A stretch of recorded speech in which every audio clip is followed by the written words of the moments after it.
I wanted to continue on demonstrating the Viztek software, and now we're going to look at the Nasium analysis. One of the unique features of the orthospinology software is the ability to determine the central skull line without using templates. In fact, the entire analysis is done on the orthospinology Viztek software without using templates.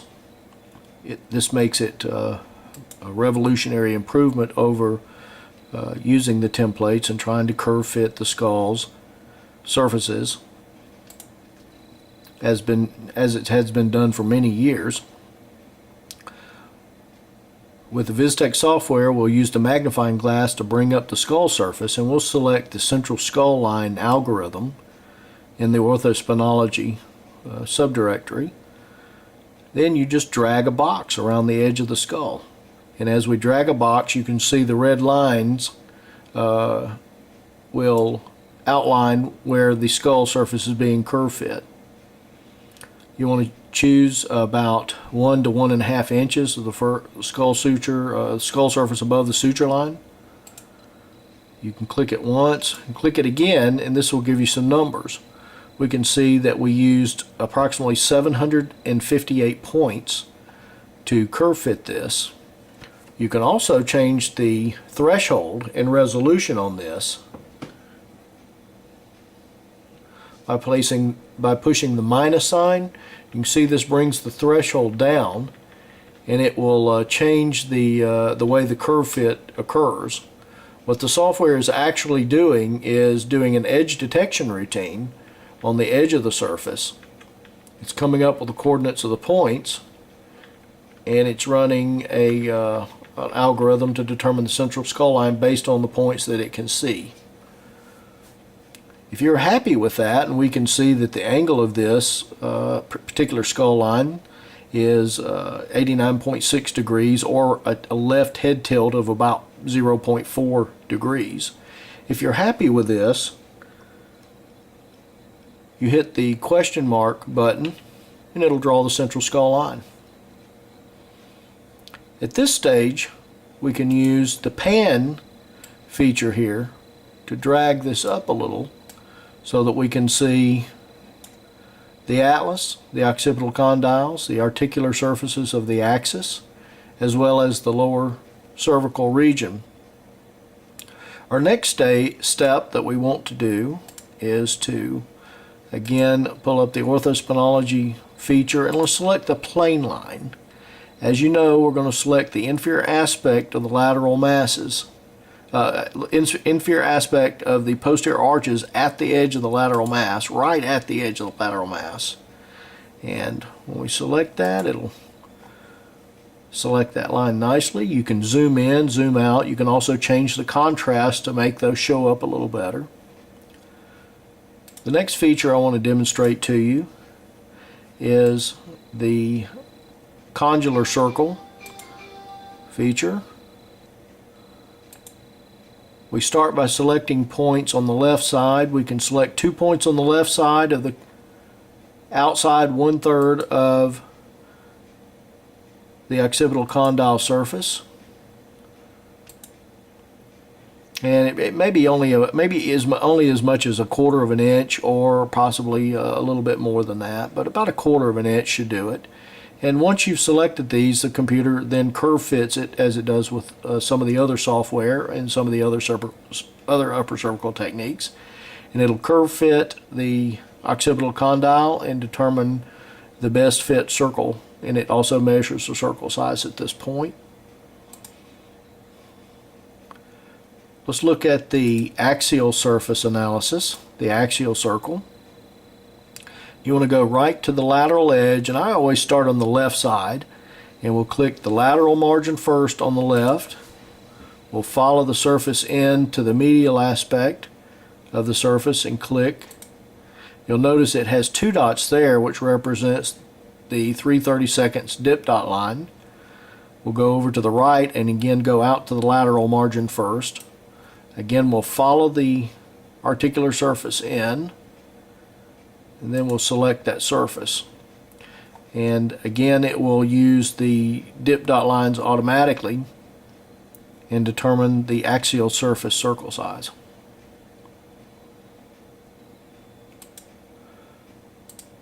The next feature that we want to look at is the lower angle algorithm. You want to choose a point on the very lateral margin of C2, on the left first and then the right, and then it will determine a bisection point. Then you want to find the spinous process of C2, and you can select a dot there. After you've done that, go down to the lower cervical region and pick a point on the left lateral margin and a point on the right lateral margin. Now again, you can use the contrast change or threshold change to bring the lower cervical structures out, and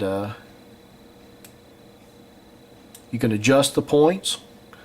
Once you're comfortable with the points that you've selected, and that's one thing that makes the software ingenious, is that it's all based on the points that you select. The computer does all the measurements, so everything, if there's any error in the measurement, it has to do with where you have selected the points. So you have to select your points carefully. At this stage we can click off this, and I'm going to hit Fit to Image Window.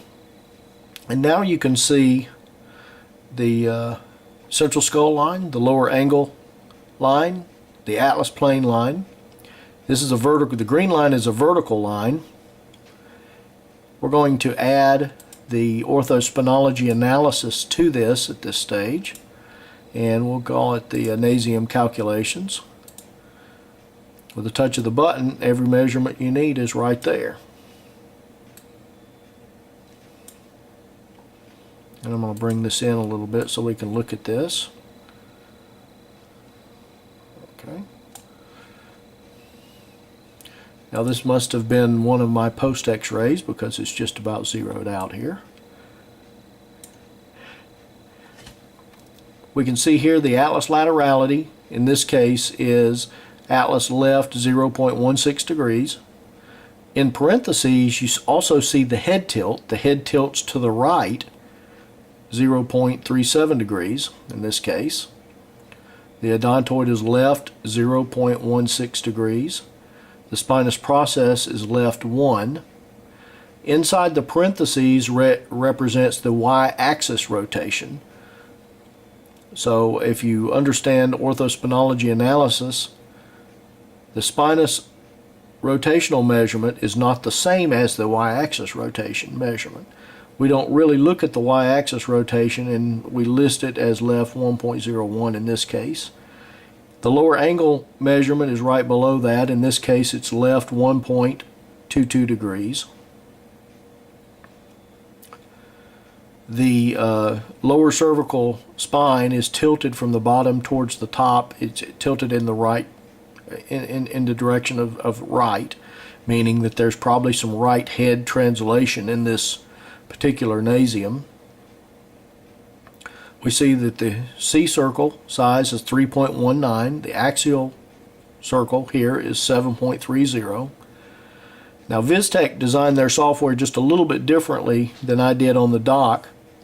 What they will do is they will take that 3 and they will round 3.19 and they will round that down to 3.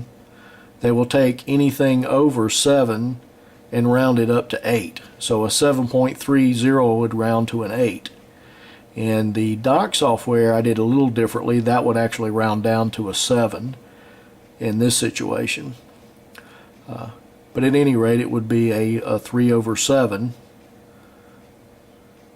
Or 3 over 8, excuse me, it'd be a 3 over 8, and for a difference of 5, which would give you this plus 2.5 inches down here. The plane line here is plus 0.7/16, so it's roughly 1/16 of an inch. The plane line is sitting at an angle of about a half a degree in this case, and it's high on the side of laterality. The orthospinology height factors are listed in this separate box, and you can split these boxes and move them around. The key feature here is that this right needs to be on the x-rays right, This left needs to obviously be on the x-ray left. Plane line factor 0.25. The condylar over axial surface 2.5 inches. The atlas odontoid relationship is 0 in this case, and the angles calculation is minus 0.25 inches. The total height factor so far is plus 2.5 inches. That is the orthospinology Nasium analysis on the Viztek software.